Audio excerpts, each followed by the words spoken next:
Les bourses européennes poursuivent leur repli dans un contexte de turbulence en Chine et une nouvelle baisse du pétrole. Le CAC 40 perd 54 points, et le DAX 30 155 points. À Londres, le FTSE est attendu en recul. Les valeurs chinoises baissent et creusent les pertes et pénalisent bourse mondiale, en particulier l'Asie. Jour férié au Japon, les marchés sont fermés. L'inflation en Chine a légèrement cru en raison de la hausse des prix alimentaires. La demande se stabilise. Les prix à la consommation pour le mois dernier et 2015 sont nettement inférieurs à l'objectif de Pékin pour poursuivre sa politique monétaire cette année.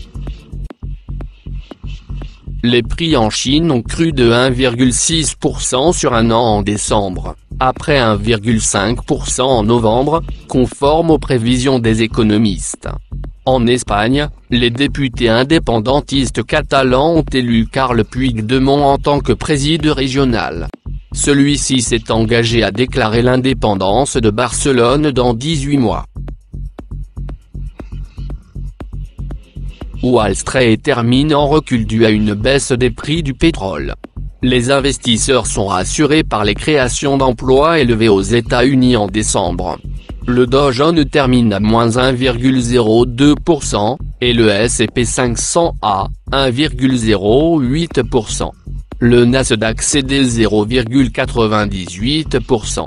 Les indices américains ont ouvert en hausse après l'annonce de 292 000 nouveaux postes en décembre en place des 210 000 prévus.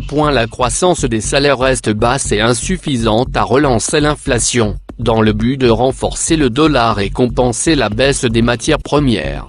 Le retournement des indices en séance a alimenté la baisse des cours du pétrole en retour. Le Dow Jones a terminé sa première semaine de 2016 sur un repli de 4,8%, et le Nasdaq a cédé 5,4% sur la même période. L'euro cède du terrain lundi matin face au dollar à 1,0920 $.